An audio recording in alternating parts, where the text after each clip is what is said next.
Understanding Storm Damage Repair. Hello everyone, welcome back to our channel.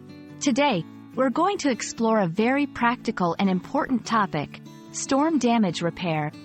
Whether you're learning English for daily communication, academic purposes, or even for work, understanding phrases like this is crucial. So, let's dive into what storm damage repair means and why it's important. Storm damage repair is a compound noun, composed of three important words. Let's break it down. Storm.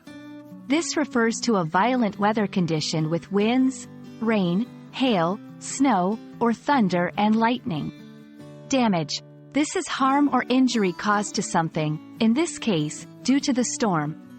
It could be to buildings, cars, roads, or even natural landscapes. Repair. This means to fix something that is damaged or broken. When combined, storm damage repair refers to the process of fixing or restoring things that have been damaged by a storm.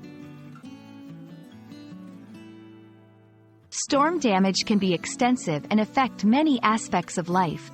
Repair work is crucial because it ensures safety by fixing damaged structures that might be dangerous if left unattended, helps communities recover by restoring essential services and utilities, reduces further loss by protecting damaged properties from future weather events. Understanding this phrase can help you comprehend news reports, insurance policies, and community safety measures related to weather events. To give you a clearer picture, let's look at some examples.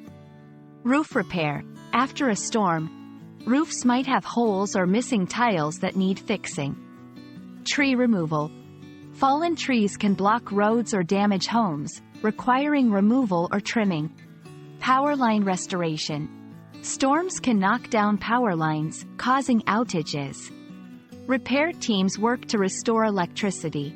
These examples show how varied and essential storm damage repair work can be. Thank you for joining us to learn about storm damage repair. We hope this video has been informative and helps you better understand the phrase and its significance. Remember, learning English is not just about grammar and vocabulary, it's also about understanding the context in which words and phrases are used. Stay safe, and see you in our next video.